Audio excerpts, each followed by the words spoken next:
So I want to introduce our speakers tonight. We have Berenice Magistretti from VentureBeat. We also have John Manis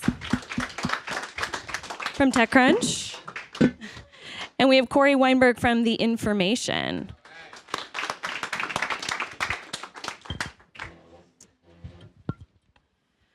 All right, so I think a really good way to start the evening is to give everybody a sense of like what it's like to be one of these guys.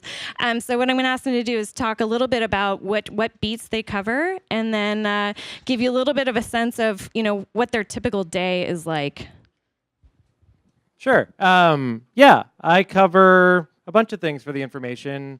I cover a couple corporate beats, so I cover what Facebook and what Airbnb are doing, and try to break stories on sort of what products they're launching, what's happening in their business, what's going on inside their headquarters that employees are talking about. I cover something a little bit broader, which is also kind of like the intersection between technology and cities and how tech companies are changing the way the built environment is getting formed.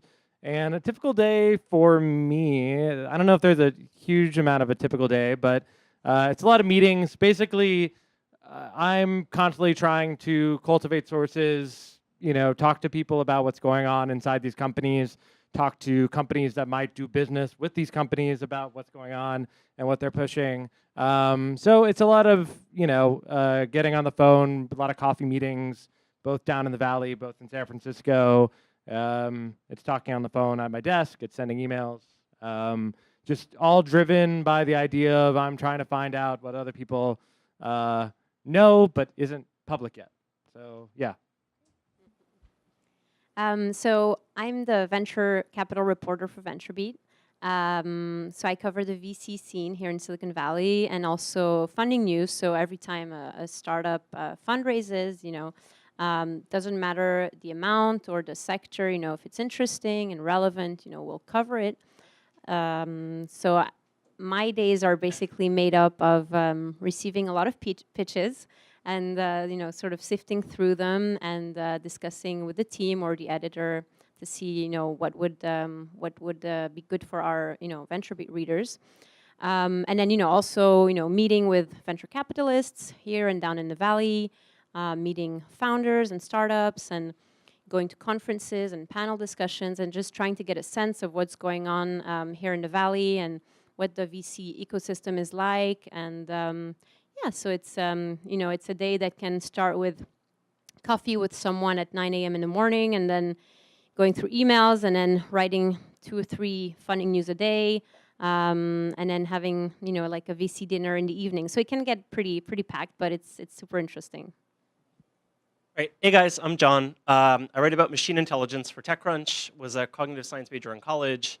Also do some wonky finance, VC, funding, news stuff mixed in around that. TC is pretty decentralized, so there's not really strict verticals that we cover per se, but I would definitely say that the majority of the things that I cover fall into either venture capital in terms of trends or early stage investing, and then also on the machine intelligence side with AI, machine learning, so on and so forth.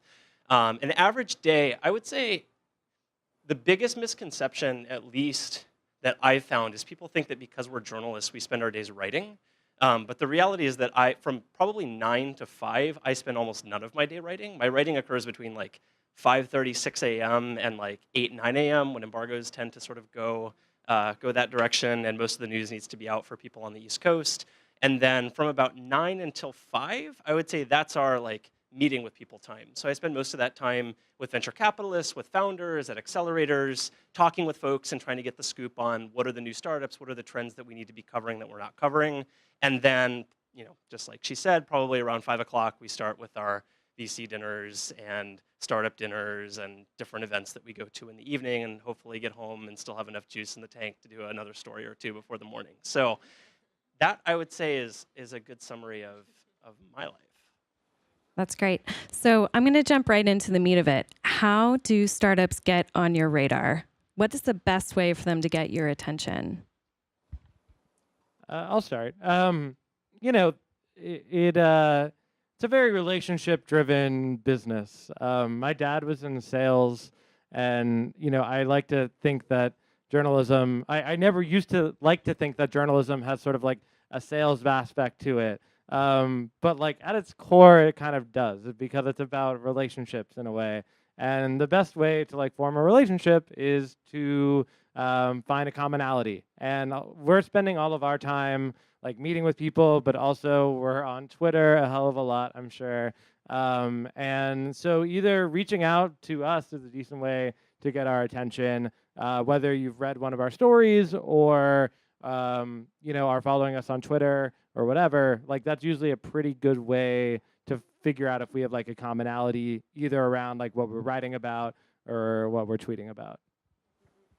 Yeah, and I'd say, I mean, always feel free to reach out. I mean, if it's, I'll always be very honest. If it's something I'm interested in, I'll be like, great, let's, tell me more about it. And if it's not something I'm necessarily interested in, I'll try and refer you to, like a colleague of mine that will cover that area and that's maybe more qualified or, or interested. And it really depends. I mean, for example, some startups will reach out, on Twitter or LinkedIn. I mean, I always prefer being reached out to by email just because it sort of centralizes everything. And so I'll have all the information there. And, I cover funding news. So generally when a startup, reaches out to me and is like, oh, we're launching a new product. And I'm like, okay, great, but I cover funding news. So are you, planning on announcing a new round soon? And, maybe get back in touch and circle back at that time. So it really depends. I mean, I would say try to really sort of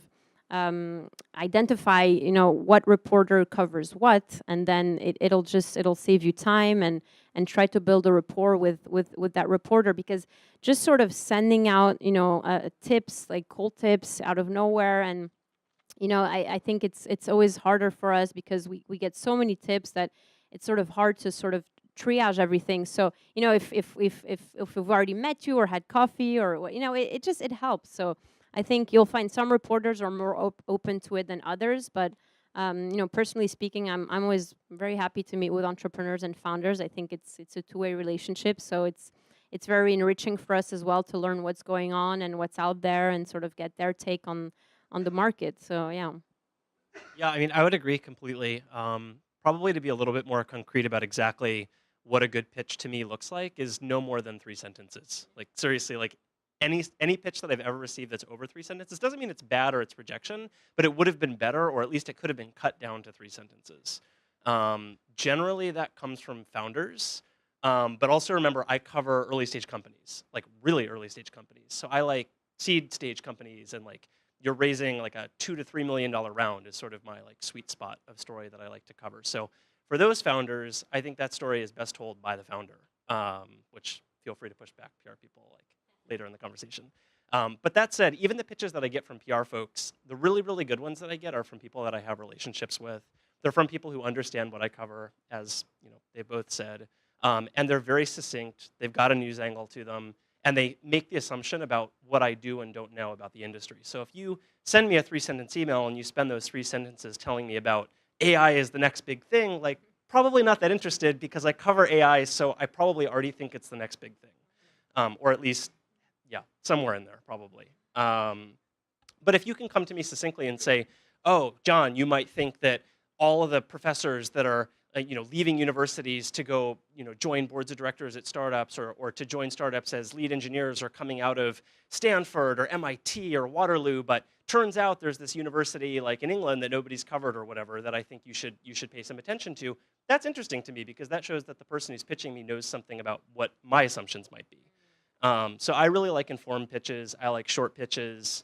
And the sad thing is even some really, really great pitches don't end up getting replies just because of the number of emails that we get on a daily basis. And I would still say that email is best, but at the end of the day, when you're triaging like 300 emails, like it's How many emails do you get a day? probably 300. It's bad. Yeah, I'd say about between 200 to 300 as well. Corey, 200 to 300. I don't know, probably less than these guys, but I don't know. I don't count them. So I hear mixed things about reporters that like to be pitched via Twitter. How do you guys have a strong viewpoint on being pitched via Twitter? I mean, I'm not the most active tech reporter on Twitter, so I don't know if I'm the best example, but I don't mind. It's just that there are so many different modes of communication nowadays that it helps to sort of have it all in one place. So if I can go through my emails at the end of the day, or I just know all the pitches are there and I can go through them, and without having to go on LinkedIn and Twitter and all these different mediums. I think personally I'd rather get pitched on email, but that's very personal. I know some reporters like to get pitched on Twitter. So I mean, to me, it's the same thing. The more places that you send me something doesn't increase the likelihood that I'm going to respond to it. Now, I will say that Twitter's great for immediate response. Like if you just need to cut through everything, and I've already accepted a story, and I had somebody today, actually, a perfect example, somebody that I was working with just didn't have my phone number. Like if you're going to ask me a question like that, the best place to ask me that is going to be Twitter or Messenger, just because it cuts through all of my email. And I'm going to probably get to it and respond to it because I recognize its importance. But if you're trying to cold pitch me on Twitter, like probably not the best place to do it. What about you, Corey? Yeah, I'd agree with both of them, what they said.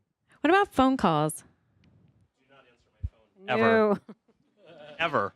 Text? Can we text you? Depends how well I know the person. Fair enough. Fair enough. Yeah, I had like a PR person call me once at like 7:30 in the morning or something. Be like, "Oh, just wanted to make sure you got my press release." I'm like, "Okay, yeah, just woke up, so like, give me time to sort of get to the office and go through my emails, So that way, I don't know how they got my phone number because I don't really put it out there, but yeah. So no, I'd rather keep it, email, and it's just easier for us to have it written down. I mean, so we have all the information, because on the phone, it's just maybe you can't take notes, or it's just not practical. So. We were just having a conversation before this about how tech journalists tend to be really cynical, and I'm weary of sounding too cynical in what I'm about to say. But like, here's the perfect picture if you want to imagine, like, I've been on the other side. Before I was a tech journalist, I was recruiting very heavily for other industries outside of journalism, and when I was doing that, I was cold emailing people and getting nothing, and I was like, what are these people doing? I don't understand. Why would I, like, at least just NO, 2 letters, it's not that long, like, just give me a response of some kind. But at the end of the day, like, here's the picture. Like, imagine this. Okay, it's like 9:15 in the morning. I've got a deadline at 10 a.m. That story needs to be 700 words, well-researched, can't have a single typo, or I'll be called out on Twitter for it. And I'm still circulating and trying to get sources to confirm something between 9:15 and 10. Now, during that period, you're calling me and emailing me, asking me if I responded to something that doesn't really matter until 2 days from now. And then think how I feel, in addition to the fact that my phone has been buzzing literally every half second between 9 and 10. So at that point, like, you're probably not going to get a reply. So that's why I think we all continue to repeat the fact of, like, have a relationship with the tech journalist so that you're not put in the position where you're like, why are they not replying to me? And I don't have to be in the position where I'm like, I wish I could give them more attention, but I'm literally not going to survive this day if I even look at my phone. You bring up kind of a point about, what role do your editors play, and do you guys need to pitch stories into your editors? Like, I know it's probably a little bit different for all of you, so I think it'd be interesting, if in the past it's kind of like understanding who the editor is helps you sort of form your pitch sometimes, speaking from a PR marketing standpoint. Do you guys have a viewpoint on that for your current publications? Yeah, totally. I mean, it's more, the information we publish generally 2 to 3 stories a day, which is probably dwarfed by like how many stories these guys cover. And so like everything, and that's intentional, right? Like everything that I'm pitching to my editor has to be like the thing that they are going to be looking for, is what's new about this? Is this exclusive? Like what's counterintuitive or different about this that no one else really has? Because we're a subscription-based publication. We're supposed to be different. Like that's kind of at our core. So yeah, editors play a big role. I have to know like whether my editor is going to say yes or not to this. And it can't be a kind of very well-trodden topic. Yeah, I mean, because I mainly cover funding news and I get a lot of them per day, it would take a long time for me to have to sort of, check with my editor for every, piece of funding news that I want to cover if it's okay. So I sort of learned also to sort of identify which ones are good, which ones, not that they're not good, but wouldn't be as interesting for our readers. So, I've sort of learned to really triage and go with the ones that I find interesting. So I don't necessarily have to check with my editor for that. But for longer feature stories, we're a very collaborative team. So what's great is we have sort of an internal chat room, and we can always, put stuff in there and be like, hey guys, what do you think? Do you think this is interesting? And then they can all sort of pitch in and, sort of give their opinions. And I have a great relationship with my editor-in-chief, actually, who's really fantastic. And so, I always feel very comfortable to just go to him and be like, look, I want to write about this. What do you think? And, he'll be very honest. He'll be like, yeah, I mean, and then sometimes if it, like, for example, I felt really strongly about writing about Fantech, which is female technology. So like, ovulation tracking bracelets and period tracking apps. And, I'm in a very male-dominated area, and I'm the only woman reporter there, and so the other guys weren't necessarily as interested, but I pushed, and I'm like, look, I really want to write about this, and he was very supportive. He was like, well, go for it if you think it's interesting, and, it did well, and it's actually a market that's emerging, so it really depends, but on a day-to-day basis, I don't have to necessarily check with my editor. Yeah, and same at TechCrunch, we're incredibly decentralized, so we do have internal social networking tools that we use in order to post stories in case somebody got double pitched or another person knows something about a startup that we didn't. At least that way we can share information internally, which is pretty helpful. And also collaborate. A lot of people, like, things overlap pretty heavily. So if I'm covering, maybe a consumer AI technology, well, I don't follow like social very closely. So maybe somebody knows something that I don't. And it ultimately makes for better stories. But we don't have, we do have editors that we try to go to get reads and feedback, but I would say for the most part we're pretty on our own. So one of my next questions is about kind of what is newsworthiness, right? Like, you're a founder and your company's your baby and everything that you do feels like newsworthy, but like, what is that kind of like hard question that you can ask yourself, or what kind of advice would you guys give to people to make them really think about like, wow, is this newsworthy? Or like maybe help people figure out how they can ask themselves questions to make something have an angle that does make it newsworthy. Any advice you guys have there? Because you as a founder, you have very limited time. So if you just know it's not going to be newsworthy, you may as well focus on continuing on and building your company and finding something else that's newsworthy. So, Corey, do you have any thoughts about newsworthiness? Sure. Focus specifically on maybe how founders should think about it. Like, I don't really cover, and the information doesn't really cover like early stage to mid stage startups. But we are focused on trends and kind of broader stories that tie into what the tech giants are working on and thinking about. So, it really ties into like, what are you working on that kind of bridges the gap and ties into this broader thing, whether it's AI or messaging or whatever. Like, I do want to hear about it and I do want to forge relationships, but it's not necessarily just one specific newsworthiness thing. It's just like, if you think what you're doing is cool and different and you think everyone else that's working on that is full of shit, then I don't know. I'm interested in hearing about it. Yeah, VentureBeat is basically, news about tech and what's going on in tech. So, for example, if your product has nothing to do with tech, then it's unlikely we'll cover it because we're really trying to stay focused on the tech industry. In terms of newsworthiness, I think, as you mentioned, if it's interesting and it's original and it's sort of out there, it will catch our curiosity and so. But then again, I think that's where it's really important to sort of identify which reporter covers what, because if you pitch a reporter that covers, I don't know, like cloud infrastructure, if you've pitched them a VR game, it's unlikely that he or she will take it because it's just not his or her sector, So that's where you also have to do a bit of triage work and sort of look at our LinkedIn profile or Twitter profile and be like, okay, what do they cover? And then sort of pitch the right person, because I personally will try to forward the news if it's not my sector, and I'll try to forward it to the colleague that covers that, but not all reporters will do it, and that's where your pitch might get lost.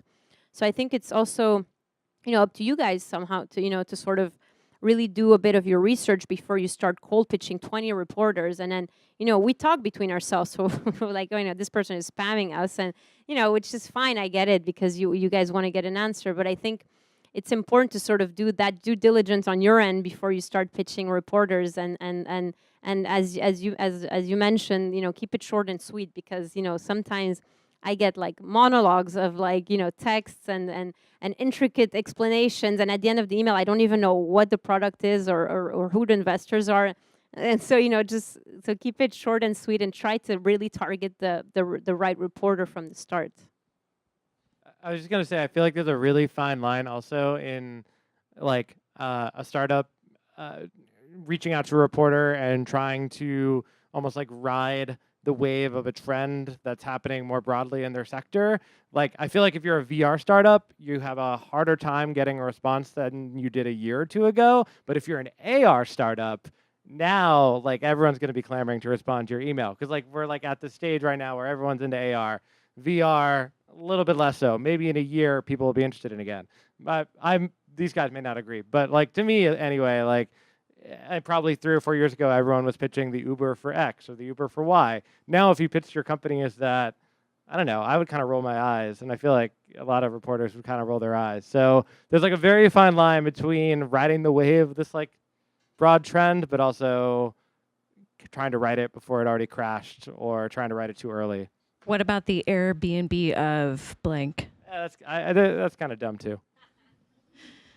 Yeah, I mean, so a couple things. One, just a quick direct response to that. You have to be wary. I mean, if we just covered a company that's doing exactly what you're doing or very similar to what you're doing, that can be a tough sell. Particularly because you might think you're the only person that's pitching your company that way.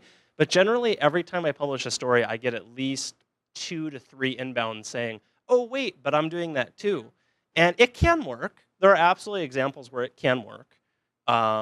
But it's tough. Like your bar is definitely higher after we've already written about a company. And I think originally when I started covering tech, I was like, didn't really feel like that was very fair. But then you sort of think about it, and it's like first person to the journalist probably does get a little bit of credit.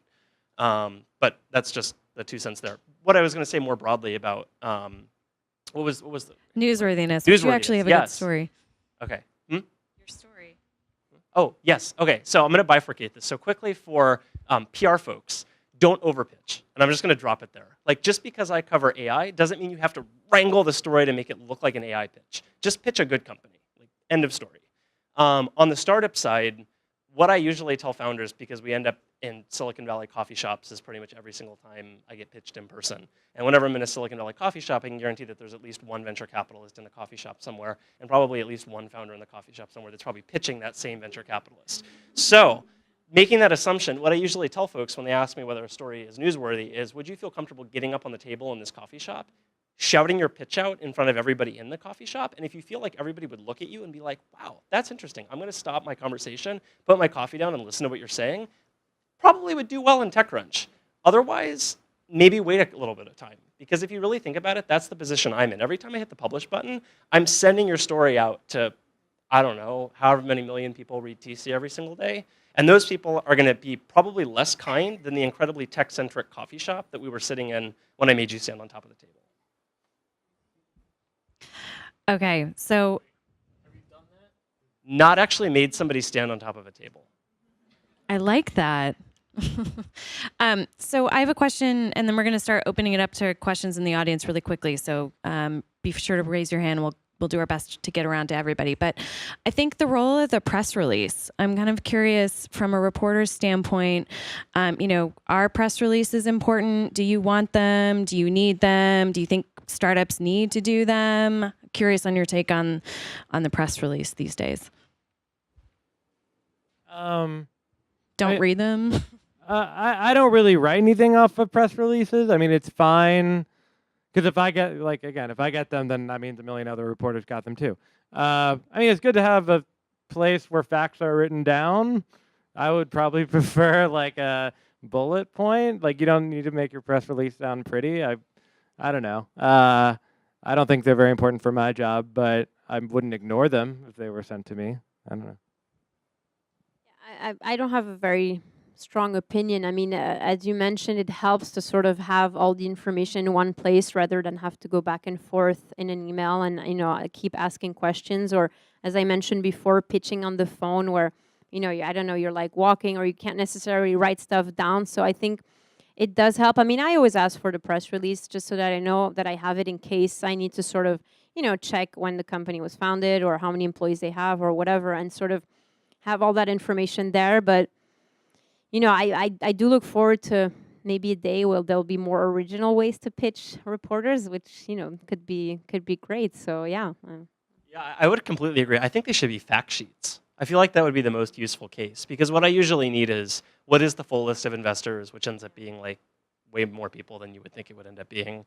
And then the funding amount, which usually isn't actually 9 million, it's usually 8.25317, and the number of employees and so on and so forth. And so I think the press releases are useful there. But outside of that, I think there's like sort of an innate pressure in journalism to be different. And it's almost like when I get a press release, I actively try to write something that's not in the press release. So you would probably, like, I'm just sort of pandering to like comms/PR, but like if there's something that you wanted me to say, like you're probably best off not saying it in the press release, because I'm probably just going to deliberately not include it just because it was in the press release, which is kind of weird, but I think that pressure exists. That's why journalists are the most beloved profession in the world, right? All right, we're gonna Bottom of the list. we're gonna start opening up for questions from the audience.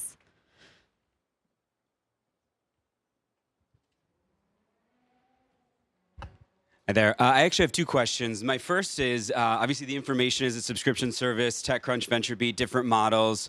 I'm curious if you think that this has an impact on how you approach editorial. And then my second question, as a PR and marketing person, I often encounter with founders a lot of confusion around embargoes, exclusives, and particularly around timing with launches. So if you're planning to announce something, how far in advance should you be pitching and be working on some of those mechanics? If you could talk to that, that'd be great.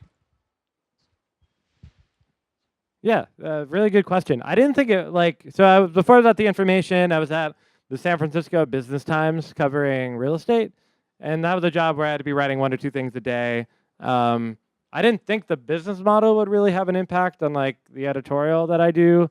It's really creative. It like makes my job a little bit different. Like I'm incentivized by the business model to only produce things that were originally reported, like meaning things that haven't appeared in other places. So in that sense, yeah, I think the business model, for me anyway, played a big role. I mean, these guys try to find original things too, but they're also balancing, sort of reporting the latest funding news and all that kind of stuff. Yeah, I mean, I'm not sure about the comparing the two business models, but in terms of like embargoes, sometimes I'll have, founders or PR people that pitch me the night before, and they're like, oh, we're announcing this tomorrow morning. And I'm like, I have like 2 more funding news to write this evening. And so I'm sorry, but I'm going to have to pass, So it's very helpful if you can send it out, as far in advance as you can, like even if it's, 3-4 days a week. I mean, just so that we can sort of, like include it in our editorial schedule, and be like, okay, I know that in 3 days I have that. And so I can prep questions and find context and sort of maybe chat with the CEO if I have time, or email questions. So, sending it in advance is really helpful under embargo. In terms of exclusives, I mean, I think we're all thrilled to get exclusives when we can.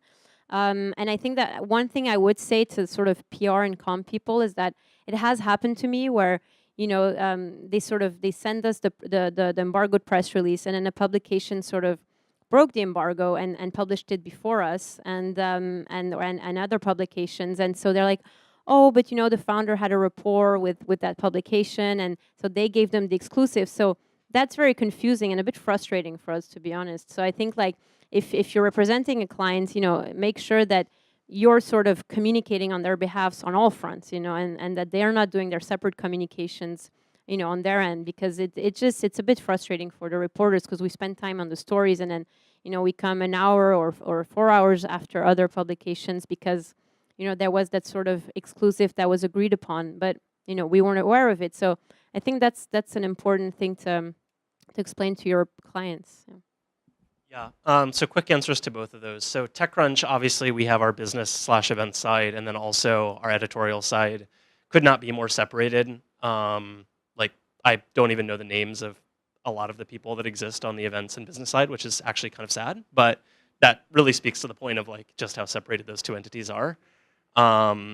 Obviously, because of the amount of content that we write, obviously compared to Corey, I would love to do more feature pieces. I do a couple a month for sure, but certainly if we were a subscription-based model, I would probably have the freedom and flexibility to do a few more. But definitely we have to balance news as well. And to the other question about embargoes and when to pitch, I mean, I'm gonna disagree, but I'm not gonna disagree. I mostly agree with you, but to be honest, if it's good news, if it's important news, we're gonna cover it no matter what. I've never personally said no to a story that was truly news just because it was pitched late. It might end up going out later in the afternoon than it should. It might end up getting passed off to a reporter that might not be as specialized in that area, or vice versa. But good news always gets covered. I think what gets lost in the cracks is like so-so news. And obviously, if you have so-so news and you're pitching it the morning of, like, good luck. But other than that, I just think good news is good news. Question back from the left here. How's it going? Nick Perkins with biomarker.io. My question for you guys is, how do you deal with latency in publishing schedules, or at least other things that come up? So for example, we had an exclusive with a publisher, but then the Trump election came up. He had a lot of other content to deal with. And then since then, there's been a lot of other news in the tech industry that he's kind of put ahead of us. How should we re-engage with you as writers and the media in general? I mean, I feel like if it's been since Trump was elected, I would just take that as he's not interested. But no, I'm just kidding. No, I mean, Probably. yeah, maybe. I don't know. Things come up. It is. I think you would use common decency, and like, it's fine to like check in and try to figure out when a story that you thought was maybe gonna run is gonna run. But then if weeks pass by, then maybe you shift to like, hey, like, wanted to reconnect and grab coffee sometime, and like, don't mention the story specifically, but I don't know. People are always looking to reconnect once they get less busy, but I don't know. Journalists, they do ride the waves a little. The next 4 years. Yeah, that's the next 4 years. I'm booked for 4 years. Trust me.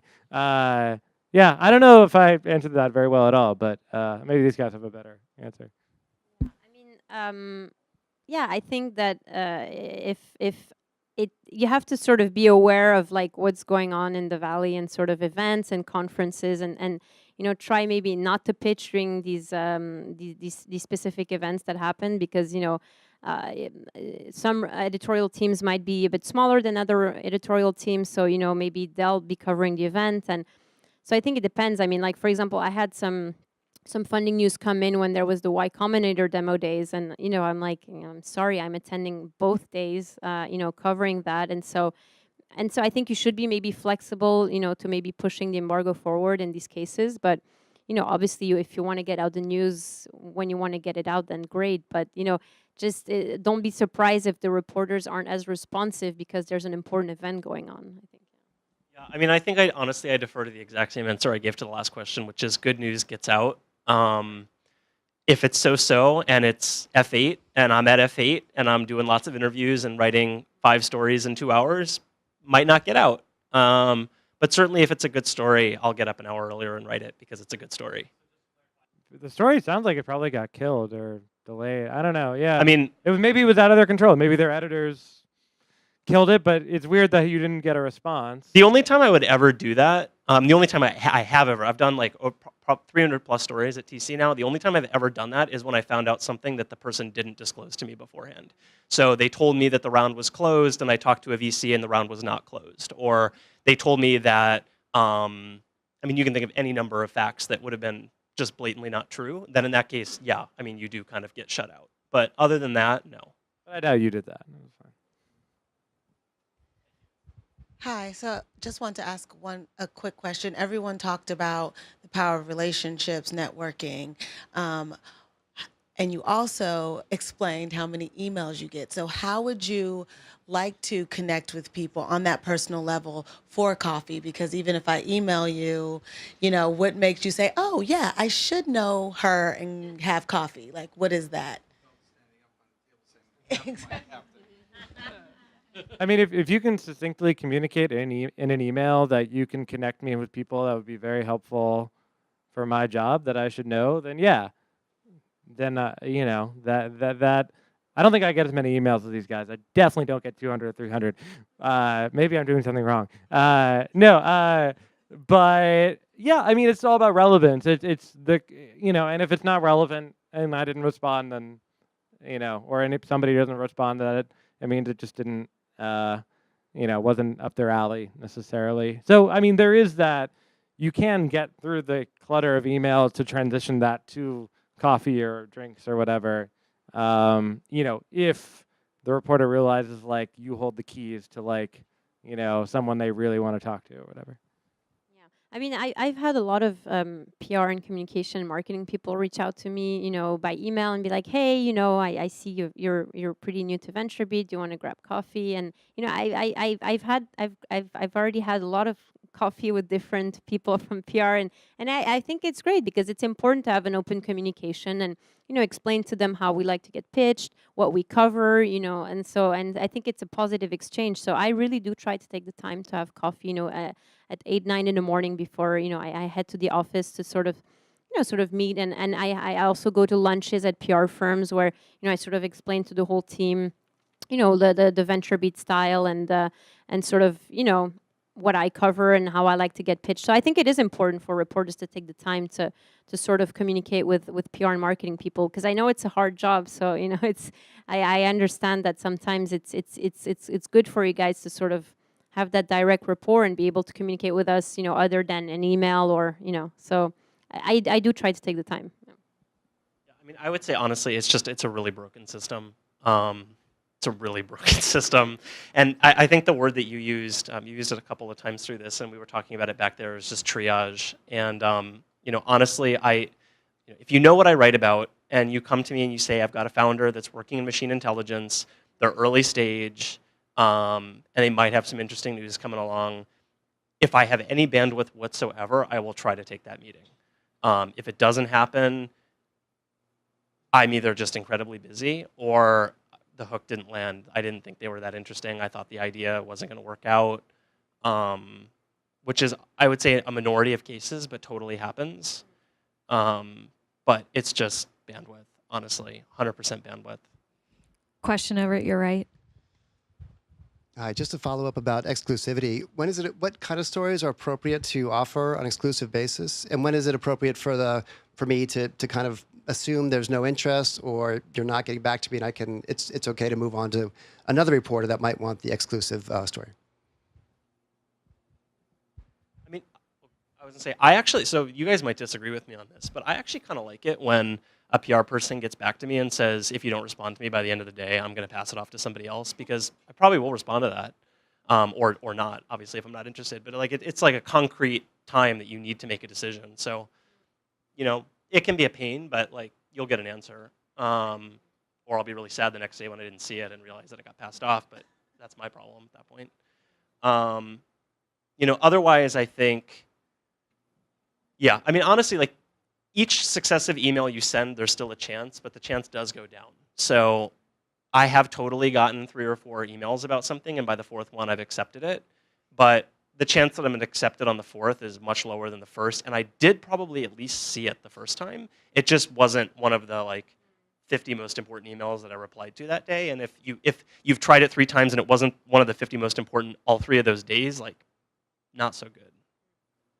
I mean, to be honest, if you send me like an exclusive funding news, I'll likely take it because that's what I cover. So if you're like, and when we get exclusives, obviously they're the articles that often do the best because we're the first one to break it, and then other publications follow. So I'd say I've already gotten a few, and I just did an exclusive on Quora, which did really well. So because they just raised a round. So I think anytime you can provide that to a reporter, but I think that also happens when you start building a rapport with a reporter, because then you want to offer them the exclusive, and it's so. I think it all depends on the situation, but yeah, I'd say I'm always happy to get pitched on exclusives. That's definitely something that stands out. Yeah, I mean, and it goes 2 ways too. I think there's a lot of intent for PR folks to establish rapport with journalists, or founders to establish rapport with journalists. Make us earn it. Don't send me an email saying, I've written the best coverage that you've ever seen in your whole life, and you literally just Googled me this morning and are looking to get a story landed. I mean, the same thing goes for exclusives. Email me that. Huh? I said you can email me that. I mean, you can email me that. It'll make me smile, maybe. But at the end of the day, like, with exclusives and such, you should make sure the journalist cares about your company too. make sure that like particularly for like bigger stories, there will be somebody out there who really cares. And I do have a list of startups that I keep that I like genuinely care about, and I want to know every little thing that's happening with them, even if it's not something that I would write about for TechCrunch, just because I have that kind of vested interest in those companies. And that's what you should aspire to, I would say. Question up front here. Hey, I'm Titus from Digital Genius on the marketing and PR side. There's one thing that I haven't heard throughout this whole debate, and it's press conferences. Does anyone still go to those? And what would make you go to one? Apple holds one. Well, if I'm not Apple, what would make you go to my press conference? I feel like there's I feel like the big guys, command, they have their big developer conferences and they have, some press events where they're launching something. I don't know. Like I think you have to get to a certain size to have like a press event. Maybe these guys disagree. I don't really cover the kind of earlier stage startups as much. But yeah, I'll let you guys answer that actually. So I think I'm in kind of a unique position here only because I cover AI, machine intelligence, machine learning, all of that stuff. So if a startup, like I do know a couple of startups that I've covered that have hosted one-day events focused not on themselves, but focused on their community and the community that they're breeding, particularly for developer news. And if I feel like by going to your event, I'm going to become very connected in with whatever community you're building around your API or your developer tool or whatever open source library you just released that's the talk of hacker news, I might go to that. Particularly if I think I'm going to learn something or if there's a lot of research scientists there that are just interesting people and can help my own professional development. But short of that, I definitely am not going to go to an event to hear bragging about somebody's company for like hours. Yeah, and actually, I would prefer meeting, in person with the CEO and sort of have, that sort of direct discussion and have a sort of candid, informal discussion rather than going to a press event where there are 20 other reporters who are going to hear the same thing, So I think that's my personal take on that. Back to your left, you guys. Hi, I'm Cindy from Skyrim. We're a travel tech startup here at Rocket Space. And my question is about user growth stories. Are those still a hit? If it's not newsworthy, is there a way to make it newsworthy? Our PR agency says no. I like the Rocket Space plug, though. I mean, yes, there's a negative stigma about doing those stories, but, yes, there's a negative stigma about doing those stories, but if you're Snapchat and you're coming to me with your user growth story at Stanford, probably going to write about that, or at least regret not writing about it. It has to be really, like I've said this like 3 times, but like it has to be really good. Any trope, anything that is said as being a rule isn't a rule if it's really good. If you pitch me the morning of and it's really good, I'll write it. If you pitch me a user growth story and it's really good, I'll write it. If you pitch me a partnership and it's the most interesting partnership I've ever seen, I'll write it. The bar is just really, really, really high for those things. I would agree, yeah. Hey, my name is Jason. I worked 12 years in startups, tech, and PR in Beijing, China. And cold emailing from around the world was actually easier for me to establish relationships. I come back to the Bay Area. I'm working agency side in the PR business. I've cold emailed at least one of you on the panel. I won't say who. And but didn't get a response. Just wondering, are you guys more biased towards in-house PR as opposed to agency side PR? Because I feel like sometimes every time I hear you guys talk about it, it seems like we're like the redheaded stepchild. Are you in-house or out-house? I'm now agency side. I was in-house. Okay. I think that's probably true. I don't know why. I would say that bias probably exists. Yeah, I mean, are you asking whether we'd rather be pitched by in-house or PR agency? Yeah, and why? Yeah, I mean, to be honest, to me, it doesn't really matter. I think that's why also I love writing about early stage companies. It's just because you can sort of interact with the CEO directly, and there's not this wall of PR where it's just complicated to access them.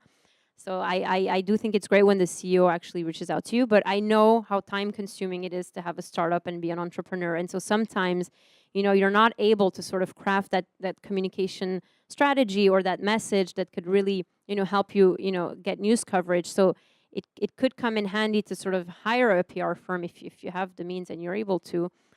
Great, because it's a full-time job. I mean, you could have the best product in the world, and if you're not able to communicate it well, that's also maybe why you're not getting coverage. So, to be honest, it doesn't matter to me who pitches me. It's just the pitch in itself. Like, and as we've said, keep it short and sweet and simple and straightforward, and no need for like marketing jargon or like super hyper complicated terms and technical terms. And so I mean, to be honest, for me it doesn't matter who pitches. It's just the pitch has to be compelling, interesting, and to the point. Yeah, I mean, I would agree. I think that bias does exist to some extent. I think, again, I'm a little bit different because I try. I mean, it's not to say I don't write about larger companies. I do, particularly if I feel like it's impactful on startup communities. But when I'm writing about really early stage, seed stage companies that have raised $1 million or $2 million, and they're spending money on PR. PR is really easy to screw up. Like, you guys have to know that too. It's really easy to do it wrong. And when it works, it really, really works. But yeah, I mean, I think the answer to that question is just that if you're in-house PR, and I'm going to sort of put words in everyone's mouth if people disagree, by all means, but the assumption that I get is if you're in-house PR, you really know your product. Most people really know their product. They've been doing it for hopefully a little bit of time. They've done that pitch many, many times. They've gone through a lot with that company, and I think it's just more likely that it's a good pitch. I think out-of-house can work completely, but I think it's screwed up more often because I think you end up with a lot of scenarios where folks don't understand their companies enough and don't understand the writers writing about their companies enough. And particularly, it's kind of silly actually if I've written about a company before and somebody comes and pitches me from that startup and doesn't even realize that I've covered their company before. It's just not a great look. But yeah, I mean, we certainly try not to. I hope I wasn't the one that you pitched, but I might have been. Was I? No? No scam? I'll look my email later. Question over here, you guys. You just got noticed. Hi, my name is Amelia. I'm from a Norwegian startup, and I was just wondering, I got the impression from journalists here that they prefer to write US companies. Just wondering what's your take on that and how you should approach you as a foreign company to get your story out. I mean, at VentureBeat, we do tend to cover more of the US market and US startups. We do have correspondents in Europe, so it would be best to reach out to them, and I'm happy to orientate you to the right people. But we have 2 correspondents or 2 or 3 correspondents in the UK, 1 in France. So I mean, maybe and they sort of tend to cover the European market, but we are very, U.S. focused, unless, it's like a big VC like Sequoia or Andreessen Horowitz that, invests in your startup from here and relocates you here or something, But generally speaking, we do tend to focus more on the U.S. market. Yeah, I mean, we do have writers based abroad. We have folks in pretty much every continent that I can think of except Africa and Antarctica. Maybe soon, we'll see.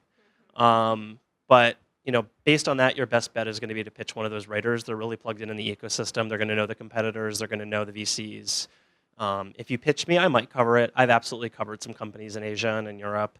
But just know that I don't have the infrastructure there, and it's a lot harder for me to diligence your company or even recognize what might be obvious. Like, I actually got pitched like a bike share thing in Asia a couple weeks ago. Just not something that I follow very closely, but it's like kind of silly because it's huge, right? And it's just hard for us to keep tabs on every single thing 24/7. So try to pitch a writer that is based in that region when possible. And if not, I think we, at least at TechCrunch, really do try to cover international startups. And I know that it's something that we've talked about internally in our own sort of internal strategy of we want to be more active in covering international companies. So it's just, there's a lot of barriers to doing it. It's hard to diligence. We're working on it.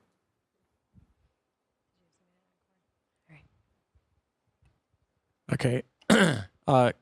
Can you tell us one startup that is like not as big of a name, but that sort of pulls on your strings and that you really like and like to follow, and say who they are and why?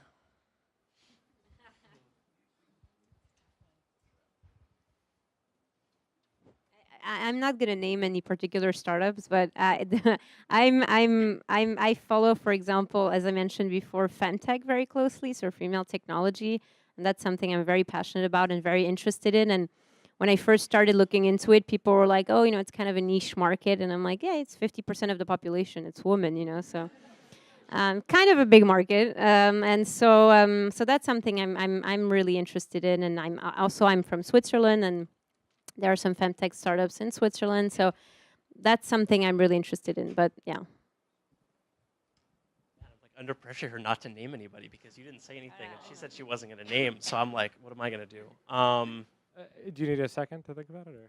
No, I mean I'm ready to go. But like, Go.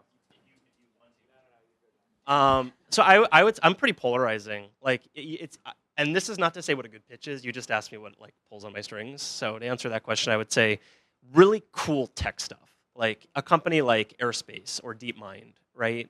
And just seeing really awesome things that you would never have thought were possible with technology is always going to get me pretty excited. Now, does that mean it's a great story or the VC should have invested in the company? Who knows? But I'm certainly going to read the email and be like, whoa, this is cool. I would say on the other side of things, really good business models. I think if you can be super innovative, like Lemonade's doing some really interesting stuff with their business model, countless other companies as well, and particularly like I have a sort of a weird interest in like behavioral science stuff just because I was a cog sci major, so super cool. Doesn't mean I'm going to cover it. Honestly, doesn't make me any more likely to cover it at all.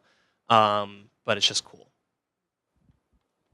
Because I cover like bigger companies, I like startups that kind of plug into those ecosystems, which I love talking to. Like Facebook is a platform. I love talking to startups that build on the Messenger platform or are building VR games. I mean, for Messenger, there's a couple that I find kind of interesting. Automat.ai is one. Snap Travel is another. And with Airbnb, there's this cool company called Sonder, which is kind of trying to create like a branded experience on Airbnb. I don't know. I just like to, check in with some of those guys a decent amount. Question Add to that list really cool founders, like not necessarily the seasoned one who started like 3 companies, but the dorm room story is always really cool. All right. So, what's the weirdest way you guys have ever been pitched that you've actually written a story about? Like, someone been in a bush and like popped up and like Uber got a Pool. startup. I don't know that I've actually written it, but I've definitely been pitched an Uber Pool. Nothing comes to mind right now. Maybe we can fix that tonight after the program. Corey? I don't really have anything weird. What percentage of your pitches your stories come from pitches versus stuff that you guys go out and search yourselves? Just kind of curious, like inbound versus outbound. I mean, I'd say like 90% of my stories are pitches, and then because we're here to cover news, and then probably 10% is my personal interest in going and doing some research and analysis and writing longer feature pieces. Yeah.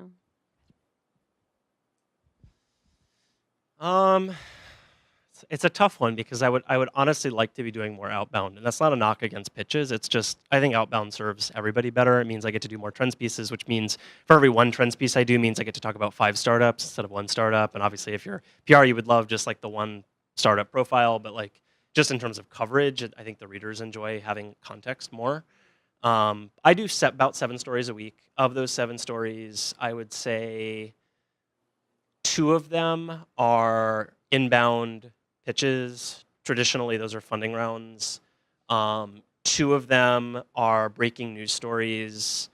1 of them is something fun that is just fun. And I would say 1 of them is probably a trends or a personal interest piece. And then that leaves room for 1 more, like your choose your own adventure or whatever comes upon the week that you need to deal with. But I'd say it's fairly evenly spaced. But at most, it's honestly no more than like 1 personal interest piece a week, which would be outbound exclusively. Yeah, I don't write a lot based on pitches, but what the pitch can do, is, like if it interests me, then I'll want to talk more broadly about the topic so that, maybe it falls in line with like a trend story or a feature that I'm writing. But rarely will I write like the specific news based on the pitch. I mean, the majority is definitely in Silicon Valley. 'Cause, a lot of the funding happens here, and some of the VCs are just more comfortable having their portfolio companies close by. But you do see, I've written about startups, based in Chicago or Austin, or you do have other sort of startup hubs, emerging. I don't think they'll ever rival Silicon Valley, but I mean they have very interesting ecosystems, and you see different industries across different regions. So, but the majority is definitely here in the Bay Area. I mean, we're human. Our networks are here. The VCs we're talking to are here. Last week I wrote a story about a Swedish beekeeper.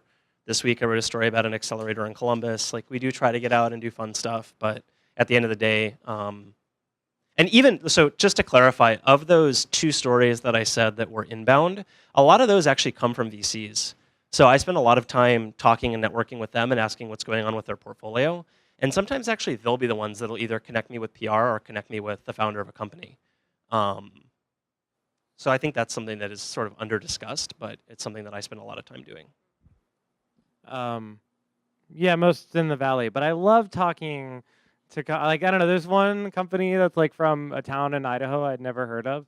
I don't know, there's more down to earth outside of the Valley in New York and LA. Like, those are fun people to talk to. Because there we go. Yeah, exactly. You're super nice. That's a cliche, but yeah. In public relations, where clearly our success is measured by if our coverage gets picked up or if you guys cover it. But I'm curious what you guys are measured on and if that affects whether or not you'll cover something, if it's how it performs on social media, or if if you just have to put out a certain number of stories a week, or if it's a gold star from your editor. Like, what's your measurement of success? It's kind of squishy. I don't really have any, like, we're subscription based, so we definitely don't have page view goals. If you write a killer story, it'll drive subscriptions, it'll drive signups, that kind of stuff. But I'm very rarely like measured based on that. It's kind of a general, like, are you producing good journalism consistently? And it is kind of like a it when you see it kind of thing. Yeah, I mean, I think our primary goal is sort of to serve our readers. So we want them to be interested and keep being interested. So I think, I mean, obviously we do look at Google Analytics and metrics and how many page views we get, and sort of look at, and then we're like, okay, that did well. Why did it do well? And then, oh, maybe I could do something similar. But that doesn't define us editorially. I mean, I think as a reporter, you're curious as a person, so you want to sort of go out there and meet people and find cool stories and cool tech, and even in emerging markets. So I think, I mean, personally speaking, it doesn't define what I cover. But obviously it's something you need to keep an eye on to sort of see how we're doing in terms of page views and readership. Yeah, I mean, I would say I'm very thankful to work for a publication that doesn't care a whole lot about page views. I mean, we have access to the dashboard. It's all in our heads. I mean, it's me checking, going, oh, last week was this week was that. But it's not anybody that's ever looking at it other than me. Or I'm sure they do, but we don't have conversations about it on a regular basis. Yeah, I mean, I think absolutely. I mean, readers are the most important. And to me, that means scooping stories. That means writing about really interesting companies. I look at my 7 stories a week roughly as my portfolio of companies. And that's not to say that I would invest in all of them, but in some ways I have. I've invested time and resources and emotion into it.